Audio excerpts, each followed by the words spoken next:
Good morning, my darlings. How are we doing? And welcome to Fix It Friday, which is new, where Blue fixes it for you, or tries to.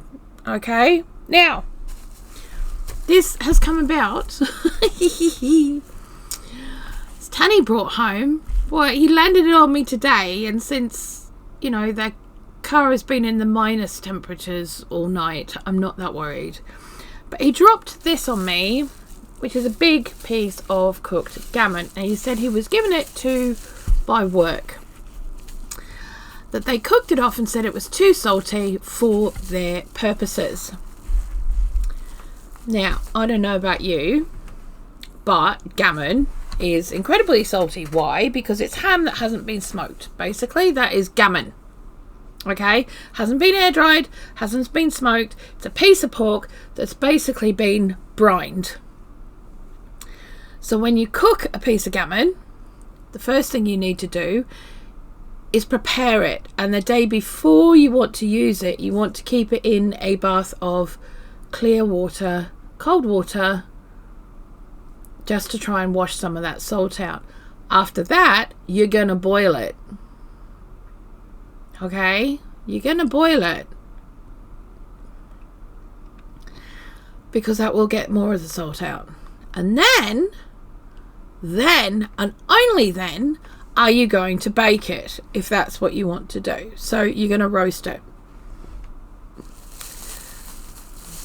These guys have roasted this, and I can guarantee you, where's my knife? That's a fork. That's not a knife. Give me a second. I'll be back. Hold, please. Thank you for waiting. We are back. Okay, so number one, salt used in preservation is there because it removes a lot of the moisture. So soaking it once to remove some of the salt, which you can actually do 3 or 4 times actually, and just get rid of the salty water before you boil it. And then boiling it actually adds more moisture back into the meat.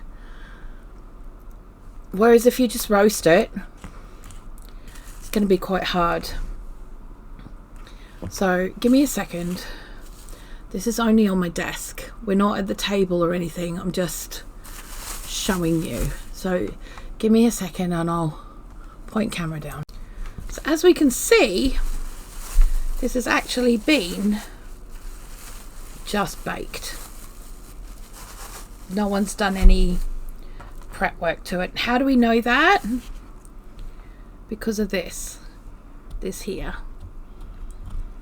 It's actually got salt crystals on it. I'm going to take a little bit of that off.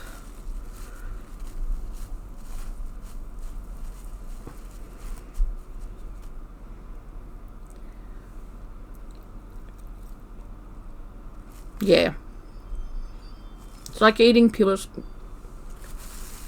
salt. It is not pleasant.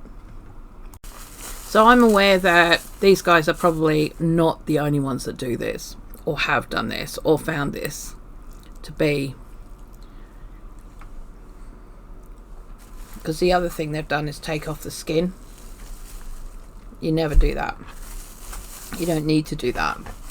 That's protective of the gammon. That protects the gammon. I would quite honestly, seriously say to you, there's only a couple of things that you can do to save this. Either you feed someone who is a salt addict, okay? There's that. But we honestly can save it to be edible. However, you're going to have to mix it with things that soak up the salt and are happy to do so, and are not going to create an over salty dish. Would I serve that as gammon with vegetables now? Absolutely not. Absolutely not. But there are 3 things, food items, that are quite happy to soak up salt. One is rice, one is pasta, and the other is potatoes. Now, if you're trying to get away from carbs, I would suggest to you that the only way you're going to get through that is to slowly do it, bit by bit, little bit by little bit. There's no other way that you're going to get through it. However, if you are going to use it, that now, I would only use 1/4 of that per meal for 4 people. Okay, so you've now got 4 meals out of that rather than just 1 if it was sliced and served as gammon and veg, right? So you got 4. And now one of them could be used for like a chicken and bacon pasta dish. Whether you want to bake it or not bake it is entirely up to you. But you want to shred it. It's got to be shredded. You can't not shred that. If you put that in chunks, it's going to be horrible, right?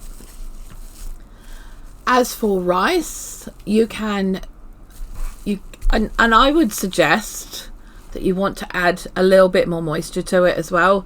So if you can put it in a salty dish, put it in a salty dish. Or not a salty dish, a saucy dish. We're trying to get rid of the salt, not add to it.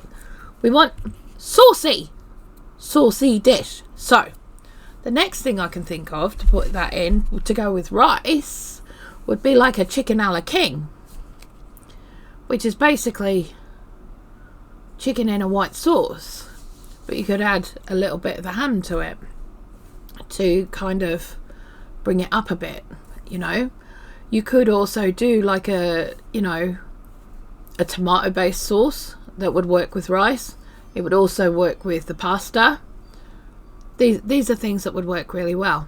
Any number of things that you can make with this. But like I said, I would absolutely, in fact, you could break it down to maybe 6 meals, because it is that salty. It is incredibly salty, as long as you shred it. And when you shred it, you want to absolutely pull apart to about that size.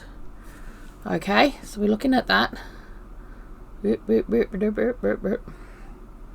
Can you see it now? Right, so tiny shreds of the meat. They can be added in to be a salty umami rather than just ham now. Okay, so you want to bring them down. Now if you do that, you're going to be able to use that kind of gammon. If you don't do that, you can end up with mouthfuls of salt that you're not going to enjoy, your partner's not going to enjoy, your kids aren't going to enjoy, and you're going to be lumped with it, right? So I would suggest, like I said, cut it into 6, shred the meat. If you've got a family of 4, it may even go over 2 meals. If you do like a pasta dish or something like that, baked pasta dish or something. Because you're going to want to use that as a seasoning, as a flavouring. But whatever you put it with, do not add salt. Don't add salt. Just don't. Oh, I feel like my skin is raveling.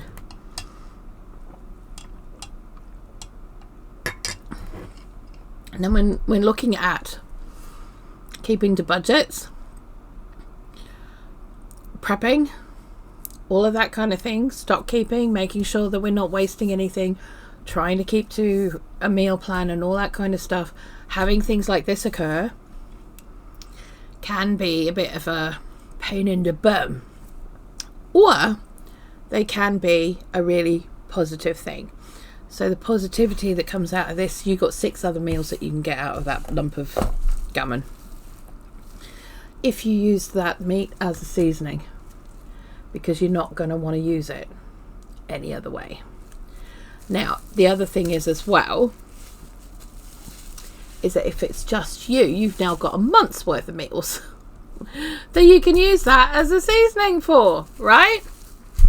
So that's a good thing, okay? But don't feel like you have to throw away a piece of meat because it's too salty like that.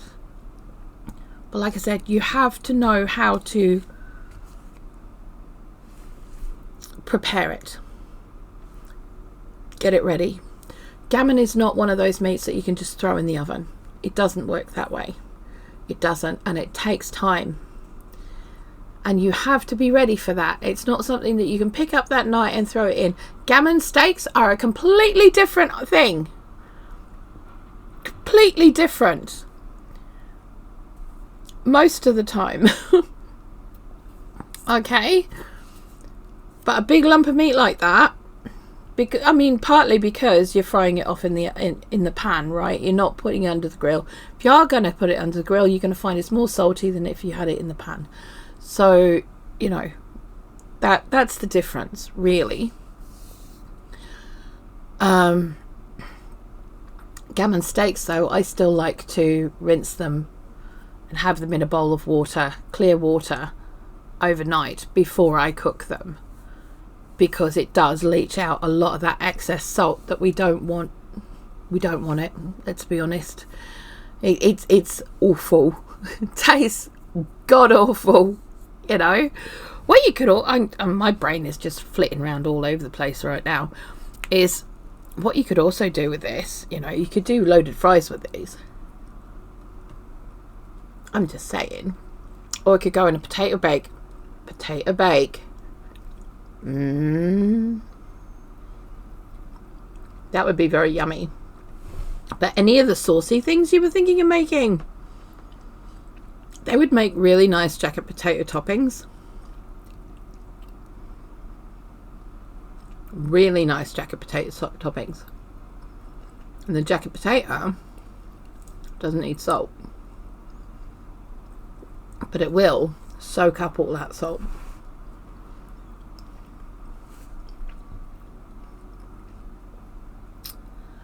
Would I put those types of things with mash? No. And I'll tell you for why. We have a tendency to add salt and a lot of butter to mash. So unless you're not going to do that, I wouldn't do it. I would only do it if you're going to use unsalted butter in your mash and no salt. Same with anything. Like I cook my rice, I tend to cook with stock to give it some flavour. Okay, so I would have to make sure that my stock is not one that is a salty stock, because sometimes I make a ham stock. You know, if I've got a ham or I've got a gammon, I'll make stock, because that is good stuff. You know, salty as it is, it's great for cooking things like rice with. Guys, wow. Wow.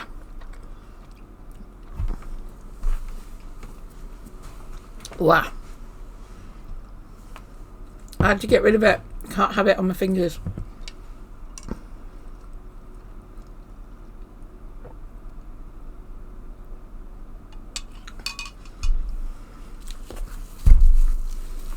So what I'm going to do with that,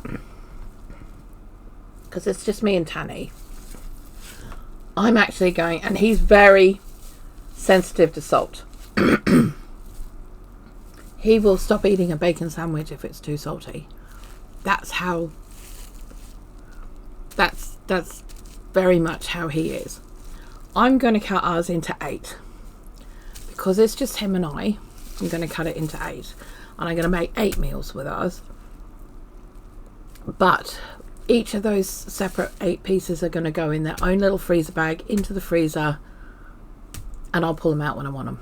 But they will be I'll pre-shred them before I put them in the freezer. The other thing you can do is, if you haven't shredded it and you've put it in as a block, get the small gratey bits on the box grater and grate it down when it's still half frozen. And you'll get yourself some really nice little sprinkly bits. makes life much easier, much simpler, and you can get it done in half the time. So, you know, but overly salty meat, use it as a seasoning, not as an ingredient, if that makes sense.